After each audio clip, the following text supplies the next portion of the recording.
let's talk about something that affects pretty much all of us, our digital lives. You know, your messages, what you search for, where you go. Well, the Canadian government has a new plan for how police can get access to that information. It's called Bill C-22, and believe me, it's a huge shift in how we think about digital privacy. So let's break down what this new legal trade-off really means for you. So this whole thing really boils down to one massive question, doesn't it? Should we make it easier for law enforcement to get their hands on our online data? Bill C-22 offers an answer, but it's one that comes with a major catch that we really need to wrap our heads around. All right, before we can really dig into what's changing, we have to understand how things work right now. Canada's Supreme Court has, over the years, set a really high bar for protecting our digital footprint. You might have heard of landmark cases like R.V. Spencer and the more recent R.V. Biekovets. These cases basically set the ground rules. And just listen to the language the Supreme Court uses here. They called an IP address the first digital breadcrumb, a breadcrumb that leads to, and I quote, the biographical core of personal information. That's incredibly powerful stuff. They're saying your IP address isn't just some random number, it's the key that can unlock the entire story of your life online. Now, because our data is seen as so revealing, the legal bar for police to get it is set very, very high. The standard is called reasonable grounds to believe. And to put that in perspective, that is the exact same high standard they need to get a warrant to search your physical house. They have to go to a judge and show that a crime has probably been committed and that your data will likely turn up evidence. It's a high bar for a very good reason. Okay, so that's the world we're living in now. But now, enter Bill C-22. The government's argument is that, the digital world moves incredibly fast, maybe too fast for these old rules. They're saying that police need newer, faster, more efficient tools to investigate really serious online crimes, things like terrorism, child exploitation, and massive fraud.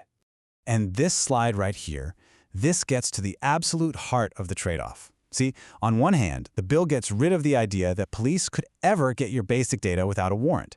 That's a big win for privacy advocates, for sure.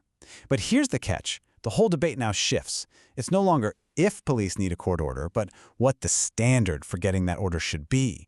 And that is where things get really complicated. The bill brings in two new key tools for police. First, there's something called a confirmation of service demand. It's basically a simple yes or no question they can ask a telecom company. But the second one, this is the one we really need to pay attention to, a new subscriber information production order. This is a new type of court order designed specifically for police to get the data that links an online identity back to a real person. And this new production order is where all the controversy is. Because yes, it requires a judge's approval, which is good, but it lowers the legal standard to get that approval. It all comes down to the huge difference between believing something and merely suspecting it. Here is the difference in a nutshell.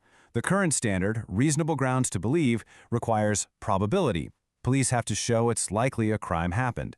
But the new proposed standard, reasonable grounds to suspect, only requires a possibility. This is a huge change. We're going from probable down to just possible.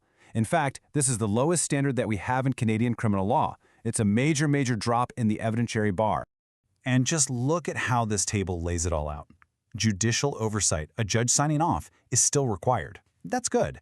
But look at that top line. The legal standard for getting subscriber information plummets from the high bar of believe all the way down to suspect. So, what exactly is this subscriber information that police could get with this lower standard? Well, it's pretty much what it sounds like.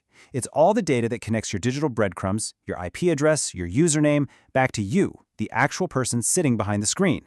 And this goes way beyond just your name and address. Under the bill, police could also get information on the types of services you use, how long you've been a customer, and even the unique identifiers for your phone and your computer. This is the part that has legal experts really concerned. They say this is that biographical core the Supreme Court was talking about, the kind of stuff that should get the highest level of privacy protection. So, this is the new privacy bargain that's being put on the table. We're trading a higher, more protective legal standard for what you might call the convenience of streamlined court-ordered access. The big question we have to ask is, are we getting a fair deal?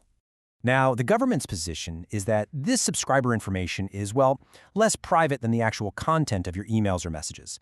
They argue that by creating this faster process with a lower standard, they're helping police act more quickly in serious investigations, which will ultimately keep everybody safer. But the critics? They could not disagree more.